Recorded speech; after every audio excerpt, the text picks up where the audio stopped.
Good morning, praise Lord. Welcome to this video. Happy Christmas. ஏற்கனவே நான் நிறைய இதில் சொன்னபடி இதில் பார்த்தீங்கன்னா நான் லூத்ரன் சபையை சேர்ந்தவன். 9th ஸ்டாண்டர்ட் படிக்கும்போது கத்தருக்கு ஒப்பு கொடுத்தேன். அதுக்கப்புறம் கத்தர் என்னை வெகுவாக போதித்து வழிநடத்தி 21 இயர்ஸில் நான் முழுமையாக ஊழியத்துக்கு ஒப்பு கொடுத்து நான் வந்தேன்.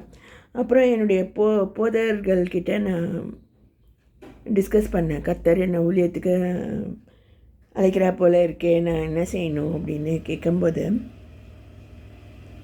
ஆழம் தெரியாமல் நம்ம எப்படி காலை விடுறதுன்னு எனக்கு பயமாக இருந்தது. நகைகளை எல்லாம் கலற்றிடணுமா இல்லை ஒயிட்டு தான் போடணுமா அப்படியெல்லாம் நான் கேட்டுட்ருந்தேன். அவங்க நீ நிறைய ஆத்மாக்களை ஆதாயம் பண்ணோம் அப்படியெல்லாம் நீ நினைக்காத, ஒரு ஆத்மா 2 ஆத்மா ஆதாயம் பண்ணால் போதும் அப்படின்னு சொன்னாங்க. இது மாதிரி வெளித்தோற்றமான காரியங்களை மாற்றம் ஏற்படுத்துவது தேவையில்லை அப்படின்ற மாதிரி அவங்க எனக்கு சொன்னாங்க. அப்போ நான் வயதிலும் சிறுமியாக இருந்தேன். உலக அனுபவமும் எனக்கு கிடையாது. இன்ஜினியரிங் கோர்ஸ் முடித்த உடனே இந்த மாதிரி நான் முழுமையாக என்னை ஊழியத்துக்கு நான் ஒப்பு கொடுத்துருந்தேன். யார்கிட்டையும் சொல்லவும் வேண்டான்னு அவங்க சொல்லிட்டாங்க. நான் மாட்டுக்கு என் வேலையை பார்த்துட்டு இருந்தேன். ஆனால் என்னுடைய பேச்சிலும் என்னுடைய செயலிலும் எச்சரிக்கையாக நான் கத்தருக்கு பிரீதியாக இருக்கணும் அப்படின்னு நான் நினைப்பேன். வேலைக்கு போக ஆரம்பிச்சிட்டேன். அப்போவே 21 இயர்ஸ்லேயே அதில் பார்த்திங்கன்னா ரொம்ப எச்சரிக்கையாக நான் இருப்பேன். அவர் பெருகவும் நான் சிறுகவும் வேண்டும் அப்படின்னு சொல்லிட்டு நான் நினைப்பேன். அதை பற்றி பெரிய பிரசங்கங்கள் கேட்டிருக்கிறேன் நான். பொதுவாக ஜனங்கள் நம்முடைய தேவைகளை குறைப்பதினாலும் அவர் வளர்றதா நினச்சிக்கிறாங்களாம். அதாவது இப்போ நான் வெள்ளையாக உடுத்திக்கிட்டு என்னுடைய தேவைகளை நான் குறைச்சிக்கிட்டு ஹேர் டூஸ் எல்லாம் கூட மாற்றிடுறாங்களாம். அந்த மாதிரி நம்ம வெளித்தோற்றமான காரியங்களில் மாற்றங்களை ஏற்படுத்தி அதனால் கிறிஸ்து வளருகிறார் அப்படின்னு நம்ம நினைக்கிறோமா. ஆனால் அப்படி அவர் வளர்றது இல்லையாம். கிறிஸ்து வளரணும் நம்மக்கிட்ட அப்படின்னா அந்த நியாய பிரமாணத்துக்கு நாம் மறிக்க வேண்டும் அப்படின்னு சொல்லிட்டு ஒரு கருத்து எங்கள் சபையில் சொல்லி கொடுத்தாங்க.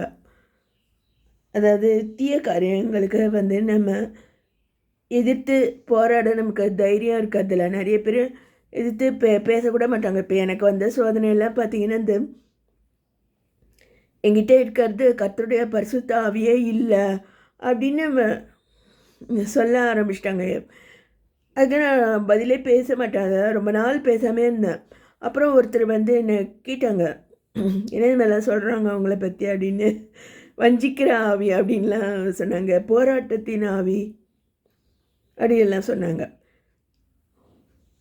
நான் எங்கள் வீட்டார் ஒருத்தர் அப்படி சொன்னதுனால நிறைய பேருக்கு லெட்டர் வேறு போட்டுருவாங்க மாதிரி அப்படின்னு. அது ரொம்ப ஆபத்தானது இல்லையா? அதனால் நான்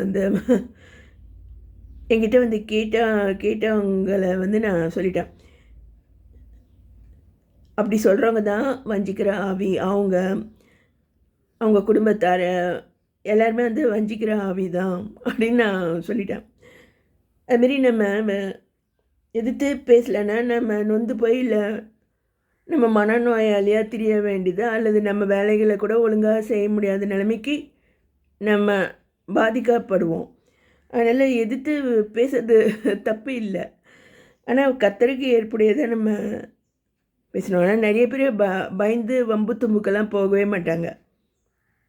அதுபோல் என்னுடைய வாழ்க்கையில் நடந்த சம்பவம் அது ரொம்ப பாதிக்கப்படக்கூடிய சூழ்நிலை இருந்தது. அதனால் நான் நானே தனிமைப்படுத்திட்டு நான் பேச ஆரம்பிச்சிட்டேன். இதுமாரி வீடியோஸ் போடுவேன். அதுமாரி என்னை சொல்கிறவங்கள எதிர்த்து நான் கேட்பேன். அவங்களுடைய தவறுகளை நான் பாயிண்ட் அவுட் பண்ணுவேன்.